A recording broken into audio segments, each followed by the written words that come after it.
Welcome back, YouTubers, to yet another NXT review with me, Mr. Parkin, on behalf of the British Fist. If you have any thoughts on anything I've said in this review or about the show itself or NXT in general, of course, as per usual, let me know down in the comments section below. This was the first NXT show they've done since their move to Wednesday, and they had it headlined with the rematch between Sami Zayn and Adrian Neville, and they had a load of matches on there that they had pre-announced on the show, like Baron Corbin, Bull Dempsey, Tyson Kidd versus Finn Balor, etc. So I was expecting this show to be like one of those, shows that gets this Wednesday time slot up and running to try and maybe get some people to watch the shows, etc. And overall, I say the show was pretty good. I mean, obviously, you're going to get Sami Zayn and Adrian Neville main event. You're going to get an appearance from Kevin Owens, of course.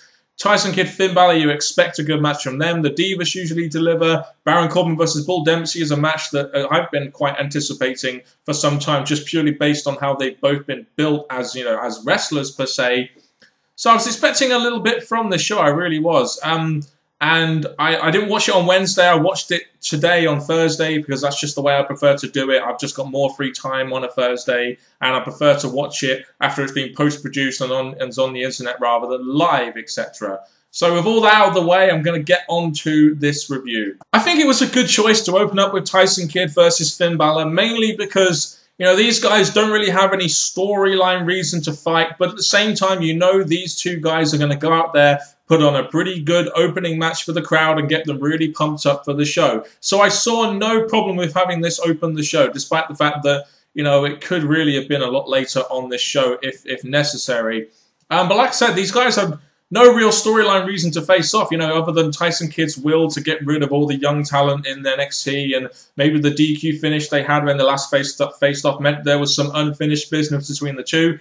So in essence, there is a little bit of storyline here, but just not enough to really make it stand out and feel important to me. But at the same time, we could really expect these guys just to have a good match. And really, the only reason Tyson Kidd is in NXT right now is to put over people like Finn Balor. And that's exactly what we got out of this match. It was 10 minutes long. It was a pretty decent match, I felt. Quite good, actually. And Finn Balor came out of it looking like $1 million because he's beaten a guy clean. He's beaten a guy like Tyson Kidd clean. And not just that, but I think Finn Balor, I remember a couple of weeks ago I posed the question, who do you think's better, Finn Balor or Hideo Itami? I look at Finn Balor and I see he's got a great entrance. A really good entrance, which really makes him stand out. He's got a great look, a great body. He's not American either, he's Irish. So, much like Hideo Itami, he does have some, some European influence there. And he obviously has very good wrestling skills, and we haven't seen much of his mic work so far, and his ability to really tell a story and be involved in a very, story-driven feud. The one with the Ascension was a good one, but it was him and Hideo Itami and the Ascension that really made that feud. So I'm expecting a lot from Finn Balor. I think he's one of the shining lights in NXT of 2015, along with guys like Hideo Itami and, of course, Kevin Owens. And I hope this will be the year that Sami Zayn has a good run as NXT champion, and they finally bring him up to the main roster. To probably bring him back down to NXT a year later, but you know what I'm trying to say here. So it was on this show we were going to see Baron Corbin versus Bull Dempsey for the first time. Both of these guys have really been built up old school, in the sense that they've both essentially been defeating jobbers to help, pretty much get each other on the same level. And I was really quite interested to see what would happen here with regards to these two facing off in the ring for the same time, and both of them being built up in a way that they did. I must admit, I came out of it feeling a little bit disappointed. I must admit, I thought this one would be a little bit more competitive. I thought it would be a little bit more brawly, especially, like I said, considering the way both these guys have been built up over these last few months, etc. And Baron Corbin ended up beating Bull Dempsey quite quickly and quite easily. What does that really say now about Baron Corbin? He really now looks unbeatable. Almost in the way that Brock Lesnar defeated John Cena convincingly, and then you look at it afterwards and you think, well, who the fuck can actually beat the guy now? But at the same time, Baron Corbin now looks really, really, really strong and looks like a real talent on that roster now, doesn't he? Now he's defeated, Bull Dempsey very quickly there, a guy who is 300 pounds and does, seem like a real tough guy. I just thought this match would be a little bit more competitive, and, they would be on each other's level as they've kind of been booked, going forward for the last couple of months. But this was, again, a really good showcase for a guy like Baron Corbin, another guy who I think NXT will really try and focus on in 2015, and I think they'll eventually give him the NXT Championship. I really do. I mean, the guy may not be great in the ring, but over the year he will obviously improve in that, at least I hope he will. But the guy has the kind of look which suggests that I am the top dog on this show. And generally speaking, you should give the top dog on your show the belt. Most of the time anyway, there are exceptions. And also, little side note here, does anyone else feel like Baron Corbin would really suit a motorbike, like coming out on a motorbike? I really think that would suit his gimmick. Something about me lately has just been saying motorbike. You know, that would really be the missing part of his entrance, which is good. A motorbike. Just would like to get your guys' thoughts on that. So we had Charlotte and Natalya versus Sasha Banks and Becky Lynch. They've been building this up for a week or so now. They had Natalya return to help Charlotte. This match, as expected, was going along quite nicely despite a few botched sequences. And then we get to the finish where Sasha Banks pins Charlotte, the champion. And I do wonder here, are they going to go for another Charlotte-Sasha Banks match? I mean, they've already had two. They were both very good matches, but do I really want to see a third match between these two, or potentially another title match between these two? You know, I don't know. I'm really torn with that. You know, I think I've seen the best out of these two, and I'm not sure what more they can give us. But at the same time, I think, you know, at this moment in time, who else is really anywhere near Charlotte's level? I mean, Charlotte has defeated Natalya. She's defeated Bayley. She's defeated Sasha Banks twice. You know, what other diva on the roster is really at Charlotte's level unless you throw someone like Paige down there?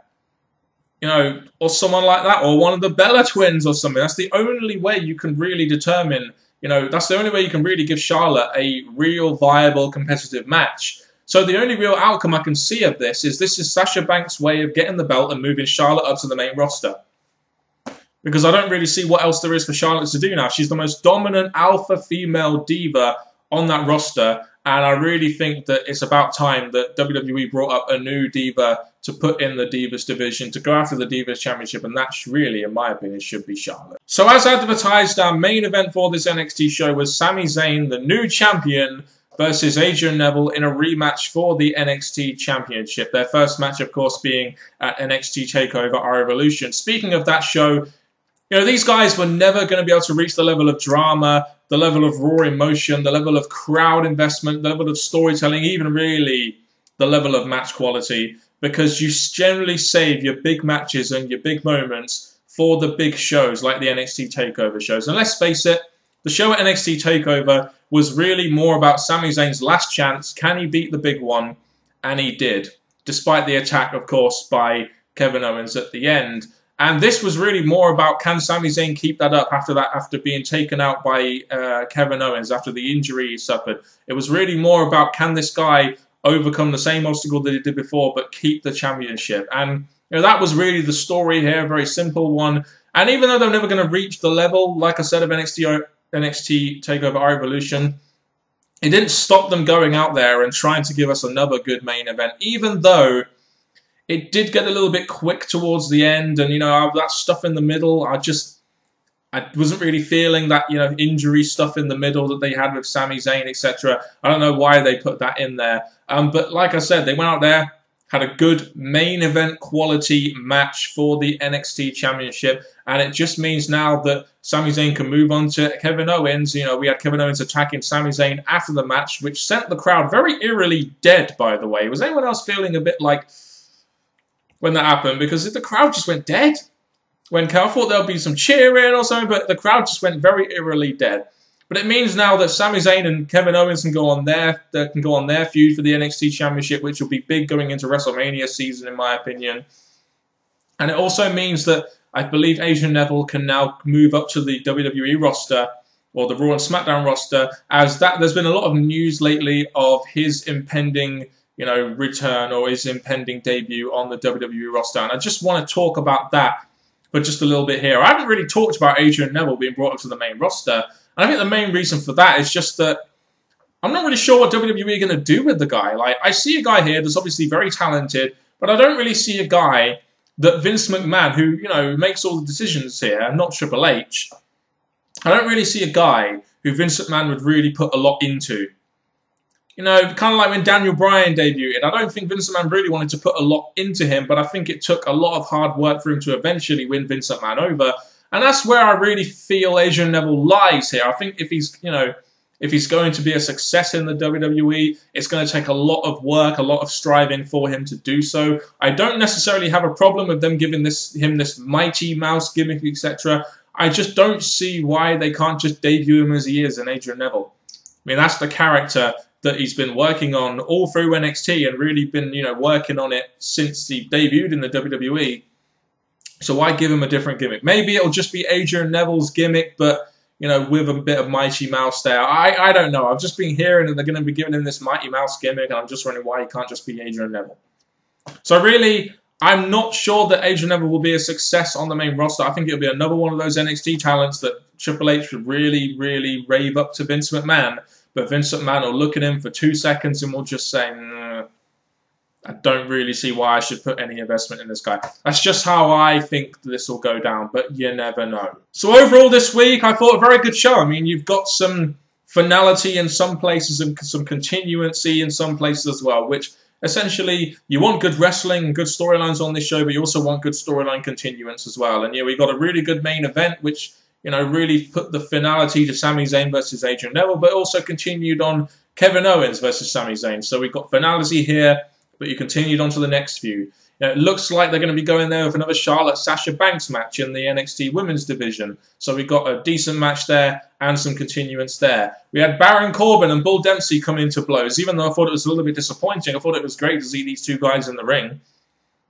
You know, maybe it's just the point that Baron Corbin is just so green that he can't really go in the ring for more than 2 or 3 minutes and have a long match. I don't know.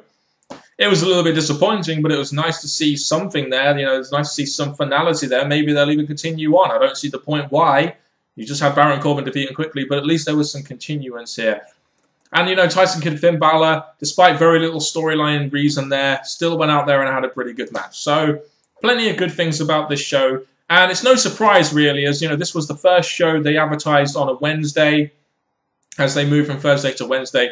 So you kind of assume that they'd try and put on some kind of big show with some big matches on there to try and get the viewers to move from Thursday to Wednesday and, you know, to get the word out there, etc. So I'm not too surprised with what they did here. I thought this show was quite good. I'll just leave it there. Thank you very much for watching this review. If you have any comments or thoughts, put them in that comment section down below. See you next week, same time on a Thursday. Goodbye.